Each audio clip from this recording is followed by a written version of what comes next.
এখন তো অনেক সুযোগ করে দেওয়া হয়েছে, আগে তো নাম্বারই দিত, আমাদের সময় 40 নাম্বারই দিত, এখন তো করে দেওয়া হয়েছে, এখন তো 80-90 মানে গড়ে করে দেওয়া হয়েছে, যাতে হায়ার এডুকেশনের পক্ষে যাতে এরা সব জায়গায় চান্স পায়।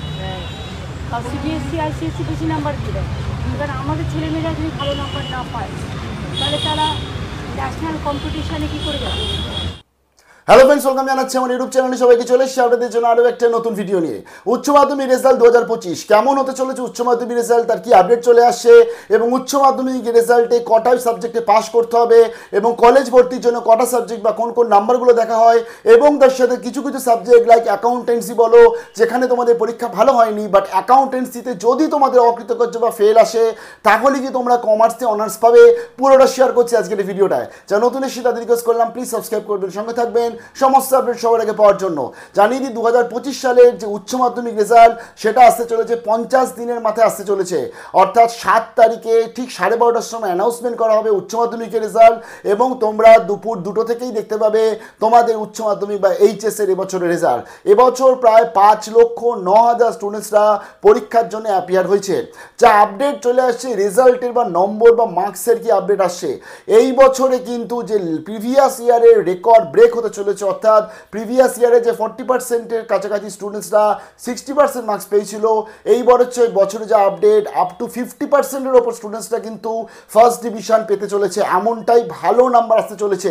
এবং গ্রেস মার্কসও খুব ভালোভাবে দেওয়া হয়েছে, প্রচুর পরিমাণে দেওয়া হয়েছে, যাতে স্টুডেন্টসরা পাস করে যায়, নট অনলি পাস করে যায়, যাতে একটা ভালো নাম্বার পেয়ে যায়। তো তার জন্য 2025 সাল ইজ ভেরি স্পেশাল বলতে পারো, কারণ এই বছরে যে নাম্বার আসতে চলেছে, তাক লাগানো নাম্বার আসতে চলেছে, এটা গতকালও বলেছিলাম আমি। যা আপডেট চলে আসছে, বিশেষ করে আজকে আমাদের কিছু কিছু সাবজেক্টে যেখানে কিন্তু খুব খুব ভালো নাম্বার আসতে চলেছে, লাইক ফিজিক্সের মতন সাবজেক্ট যেখানে এবছর বেশিরভাগ লেটার মার্ক আসতে চলেছে সায়েন্সের মধ্যে। অন্যদিকে আজকে যদি কমার্সের ধরি তাহলে সিএলপিএ বা কস্টের এবছর খুব ভালো নাম্বার আসতে চলেছে। অন্যদিকে যদি আমি আর্টসের ধরি তাহলে বিশেষ করে হিস্ট্রি এবং পলিটিক্যাল সায়েন্স এবং তার সাথে এডুকেশন, মানে এই বছরে কিন্তু পাল্লা দেওয়া হয়েছে সাবজেক্ট ওয়াইজ, অর্থাৎ সাবজেক্ট ওয়াইজ কিন্তু খুব ভালো নাম্বার আসছে। তো একদম টেনশন করার কিচ্ছু নেই। যেটা আমি এবার জানিয়ে দিই তোমাদের, তোমরা যারা বিশেষ করে টেনশন করছো যে আমরা 6টা সাবজেক্টে পরীক্ষা দিয়েছি, কারণ উচ্চ মাধ্যমিকে আমরা 5টা সাবজেক্ট আর একটা অ্যাডিশনাল নিয়ে 6টা সাবজেক্টে পড়াশোনা করি। তো সেক্ষেত্রে 6টার মধ্যে আমাদের একটা সাবজেক্টের পরীক্ষা ভালো হয়নি, সেখানে 21 আসতে পারে, 22 আসতে পারে, এরকমভাবে ক্যালকুলেশন করছো। কারণ উচ্চ মাধ্যমিকে তোমাকে মিনিমাম 30 নম্বর পেতেই হবে 100-র মধ্যে, থিওরি প্র্যাকটিক্যাল মিলিয়ে। তো এবার তোমাদের জানিয়ে দিই, ধরো তুমি আজকে 6টা সাবজেক্টে উচ্চ মাধ্যমিক দিয়েছো, তার মধ্যে তুমি 5টা সাবজেক্টে পাস করছো। 5টা সাবজেক্টের মধ্যে অবভিয়াসলি ল্যাঙ্গুয়েজ গ্রুপ থাকতে হবে, মানে বাংলা, ইংলিশ, হিন্দি, ইংলিশ যেটা তোমার ছিল সেখানে তোমাকে পাস করতেই হবে। প্লাস তুমি ধরো আজকে 4টে সাবজেক্ট যেটা বাংলা ইংলিশ বাদ দিয়ে রয়েছে, তার মধ্যে তুমি 3টেতে পাস করেছো, তাহলে তুমি কিন্তু উচ্চ মাধ্যমিকে পাস করে যাবে। অর্থাৎ তুমি যদি 5 বা 5টা সাবজেক্টে পাস করো, বাংলা ইংলিশ সহ, আর যে কোনো 3টে সাবজেক্টে পাস করো 4টের মধ্যে, তাহলেও তুমি উচ্চ মাধ্যমিক পাস করে যাবে, তাহলেও তুমি পরবর্তী অনার্স বা সমস্ত কিছু অ্যাপ্লাই করতে পারবে।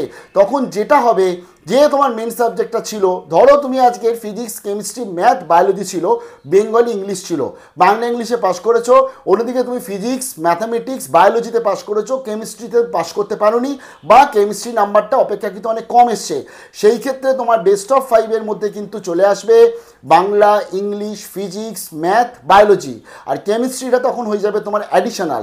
যদি তুমি সেই কেমিস্ট্রিতে যদি ফেলও করো তাহলেও চিন্তা নেই, 5টা সাবজেক্টে পাস করলেই উচ্চ মাধ্যমিকে পাস ধরা হয়। বোঝা গেল? এবার একটা প্রশ্ন হচ্ছে, কিছু সাবজেক্ট লাইক ধরো অ্যাকাউন্টেন্সি, আমার পরীক্ষা ভালো হয়নি, অনেকেই জানিয়েছেন অ্যাকাউন্টেন্সিতে যদি আমি ফেল করি বা অকৃতকার্য আসে তাহলে কি আমি অনার্স পাবো, বা অ্যাকাউন্টেন্সিতে যদি আমি একদম গ্রেস মার্কস দিয়ে 30-এ 30 পাই তাহলে কি আমি অনার্স পাবো, কারণ অনার্সের জন্য একটা মিনিমাম পার্সেন্টেজ অফ মার্কস লাগে। তোমাদের জানিয়ে দিই, তুমি যদি আজকে ধরো কস্টে বা ট্যাক্সেশনে, বা ধরো তুমি আজকে সিএলপিএতে বা বিজনেস স্টাডিসে, এর মধ্যে যে কোনো সাবজেক্ট, এছাড়াও প্রচুর সাবজেক্ট আছে কমার্সে, সেই বা বুক কিপিং ধরো, এর মধ্যে যে কোনো একটা সাবজেক্টে তুমি যদি তোমার ওই অনার্সের নাম্বারটা পেয়ে যাও, অর্থাৎ 45% যেটা সাধারণত চায়, বা 50% চায়, তাহলে তুমি অনার্স পেয়ে যাবে কমার্সে। অ্যাকাউন্টেন্সিতেই যে তোমার 50% মার্কস লাগবে এরকম কিন্তু না, 100-র মধ্যে 90টা কলেজ চায় না।